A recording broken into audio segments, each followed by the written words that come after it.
Hello, Namaskar, good evening. This is Balneet. I welcome all of you to the daily news analysis session by Tathastu ICS. Let's start today's daily news analysis session. So under mains Manthan, we have two important news. The first news which talks about that India needs to design an inclusive pension system. Here it is saying, the editorial is saying that the informal workers, the gig economy workers shall also be included in the formal pension system of India. Now be it Atal Pension Yojana, National Pension Scheme or Unified Pension Scheme, those workers, the daily wage laborers as well as the construction workers, the street vendors, they also need to be included in the main pension scheme of India, as they are also contributing a major chunk to the India's GDP. Then next, India has increased its nuclear warhead count, said by SIPRI, that is Stockholm International Peace Research Institute. It is based in Stockholm. Stockholm is based in, that is, Sweden. So basically this organization works on the collecting of the data of all the nuclear arsenals, nuclear disarmament, as well as what all other countries are doing in order to stop the very famous word, that is nuclear arms race, right? Then under prelim Sarthi, we will be seeing the wildlife sanctuaries, as in there was a news article regarding the Kerala's Chennar Wildlife Sanctuary as well as two other, that is Eraviculam as well as Anaimudi National Park. So these three were mentioned in the news editorial, so I have covered and picked it up from there. Then next, that is India-France joint exercise, the very famous exercise which is Shakti. Shakti is a military exercise between India and France country. On and off there have been questions from the military exercises, so we will be covering that as well. Then comes the first, that is India needs to design an inclusive pension system. Why in news? First is the pension system, then it covers GS paper 2, that is governance and social justice.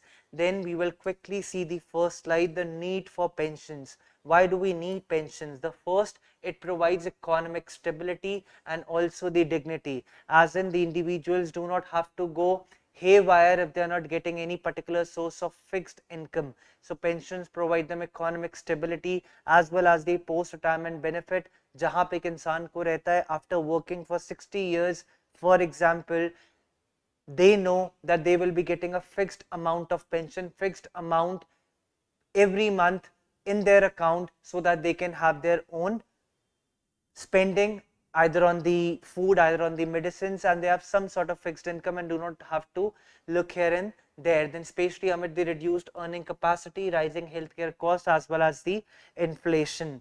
Then comes as India's old age dependency ratio is to reach 30% by 2050. Pensions will play a very key role in the economic development as well as while providing the economic stability to the individuals or the old age people. Then the India's pension landscape, all sort of data is being mentioned in the editorial. You do not have to remember all the data. I'll just inform and I'll just make you learn which data is important from your exam perspective. So India's pension landscape, the first, pension assets only 17% of GDP compared to 80% in advanced economies. We will not learn this data. Then formal coverage, now this is important, just 12% of India's workforce. Here it is talking about 12% of India's workforce is covered under the formal pension schemes. Now informal sector coverage, voluntary via Atal Pension Yojana as well as the national pension schemes, and only 5.3% of the population covered under Atal Pension Yojana as well as the national pension scheme as per the financial year 2024, right? Then comes the next, informal sector as well as the gig workers, which is having a missing link between both. Now informal workers are contributing 85% of the India's workforce, and they are contributing over 50% of the India's GDP. But the current schemes which are there, they do not cover mostly informal as well as the gig workers. They only cover the formal sector of the economy and they ignore the informal sector. Then comes the fragmented ecosystem with overlapping schemes which also adds confusion as well as the reduces scale of the same scenario. Then government move to mandate social security contributions for gig workers is a positive step, but it is limited in outreach. So this data is very, very important. You need to learn about the informal workers who are constituting 85% and contributing over 50% to the India's GDP, right? Then comes the next, that is global best practices. You can learn among all of these any two, right? So what Japan says, mandatory flat rate contributory pensions for all, that is aged between 20 to 59 of years. Then comes the New Zealand. So in New Zealand, flat pension scheme, that is age 65 plus, 10-year residency requirement. United Kingdom, employer based schemes for broader inclusion. Netherlands, mandatory occupational pension and regular disclosure of to users. Nigeria, digital pension infrastructure enhances the accessibility, as well as the last, that is school curriculum, which includes the superannuation as well as the planning, right? So out of all of these, just learn at least 2 to 3 examples which you can mention as per the global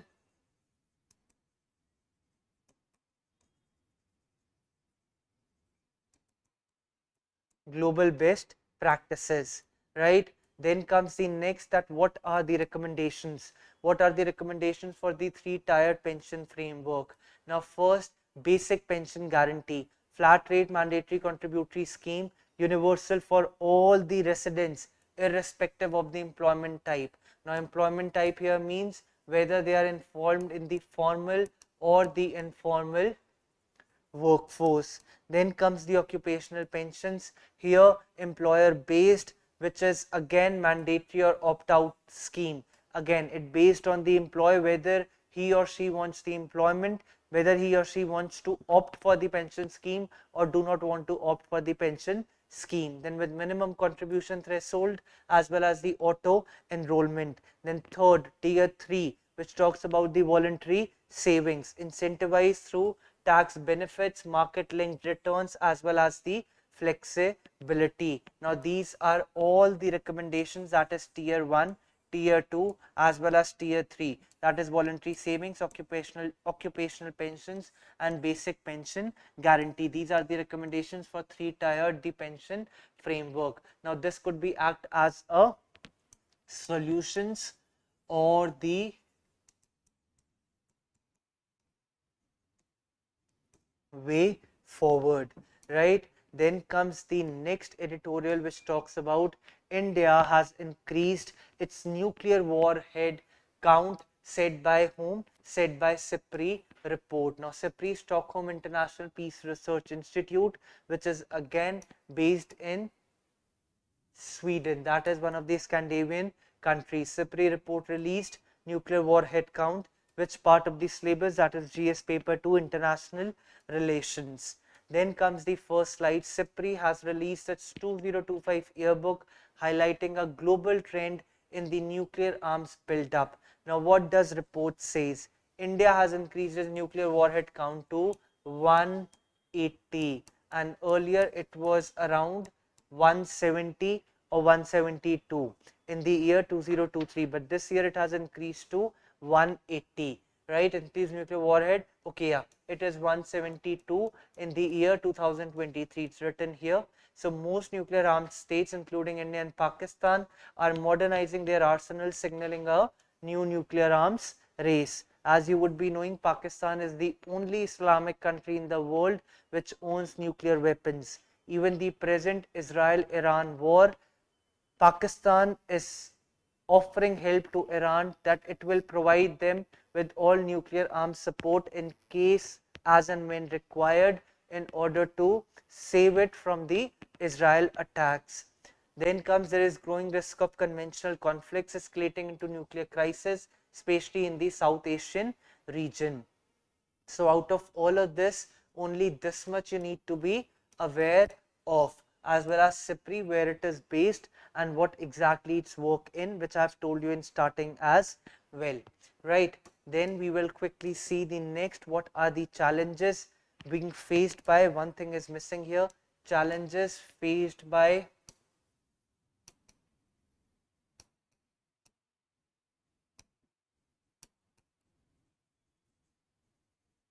India's nuclear program. Now first is geopolitical threats. As you know, we have China, we have Pakistan. So India needs to have the nuclear weapons in order to be saved from the nuclear owned countries, that is Pakistan, right? We know the neighbor, we all have seen during the Operation Sindoor as well. There was this bluff game that if you do this, we will have a nuclear war with you. Pakistan used to say this. But again, after all of that, our Honorable PM Narendra Modi has said that this bluff will not work. If you attack, we will attack. So it's better you do not support the state-sponsored terrorism. And then cybersecurity concerns. There is a famous example of 2019 cyber attack on Kudankulam nuclear power plant. Kudankulam nuclear power plant, there was a famous cyber attack in the year 2019.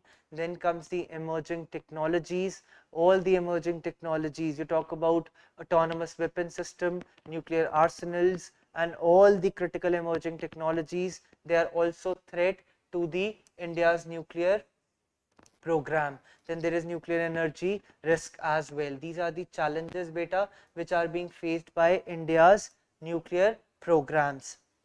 Then all sort of initiatives, these are the international treaties, as well as these are other related mechanisms related to the nuclear weapons. So the first international treaties on the nuclear programs, the first treaty on non-proliferation of nuclear weapons, then partial test ban treaty, comprehensive nuclear test ban treaty, treaty on prohibition of the nuclear weapons. All of these you need to know just the gist, that what is the main objective, what is the main aim, and what is the core theme of all these international treaties, as well as the other related mechanism if we talk about. So first is nuclear suppliers group, then MTCR, we have Hague Code of Conduct under against the ballistic missile proliferation, as well as we have Wesenar arrangement. Now all these are important. You talk about MTCR, you talk about Wesenar arrangement, then also the partial test ban treaty. All these treaty you need to know, because often UPSC PYQs are based on these treaties as well. Then overview of the India's nuclear program.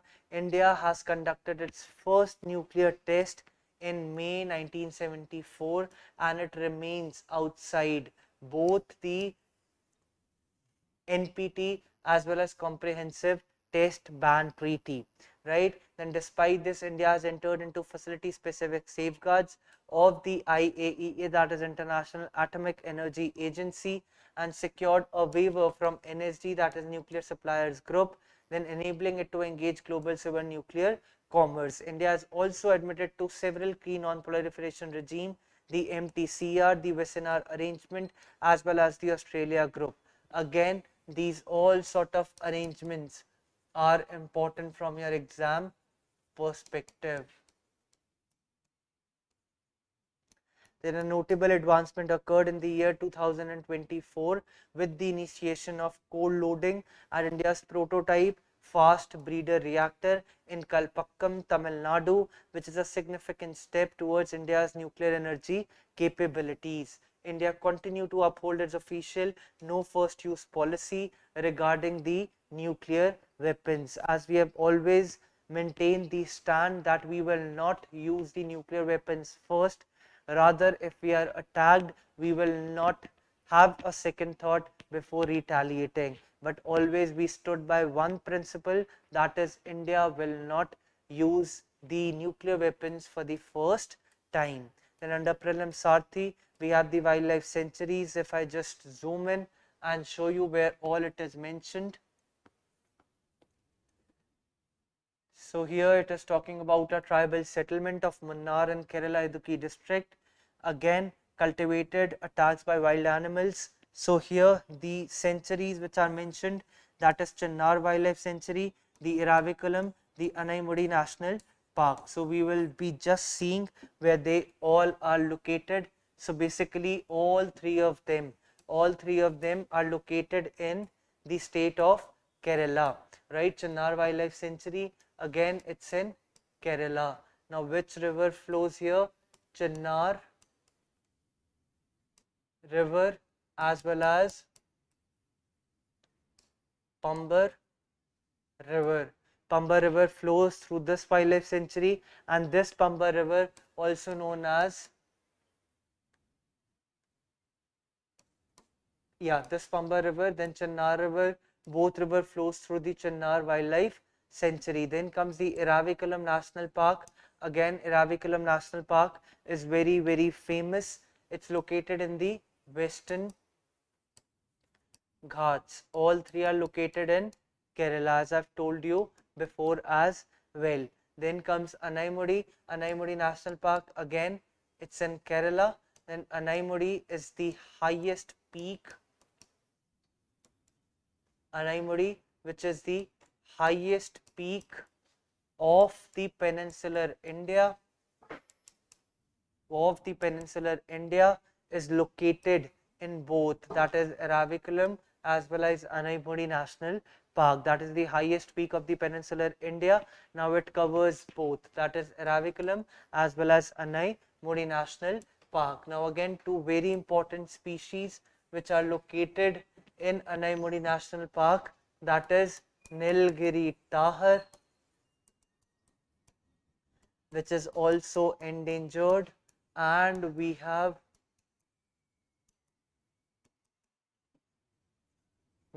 loin-tailed macaw. These two species are found in the Anaimudi National Park. Okay, so all these things you need to know. Again, we'll quickly revise. Chinnar Wildlife Sanctuary, where it is, it's in Kerala. Which all rivers? We have Chinnar as well as Pambar river, which flows through this wildlife sanctuary. Then Erraviculam National Park, again it's located in the Western Ghats, Kerala. Anaimudi, same in Kerala, but there is a famous peak which is the highest peak of the peninsular India, that is Anaimudi. It is located in Anaimudi National Park as well as Erraviculam National Park. Two famous species which are found here, that is Nilgiri tahar, whose IUCN status is endangered, as well as we have another lion-tailed macaw, right? Then we will see the next India-France joint exercise. Now, which is the famous exercise? That is Shakti. I'll quickly read it for you from here as well. If you just see, Army contingent left for France to participate in the 8th edition of India-French joint military exercise named Shakti. Again, it will be happening in La Cavalerie in France from June 18 to July 1st. Then Indian contingent, all of that. Then French contingent exercise, biennial training engagement between Indian and the French armies for interoperability, operational coordination, as well as military to military contact. And also it will be happening in semi-urban terrain, right? So only this much was there in today's newspaper. Rest, most of the newspaper was filled up with Israel and Iran war as well as the air traffic accidents. So only this much was important from the exam perspective. Thank you so much. Jai Hind, Jai Bharat. Thank you.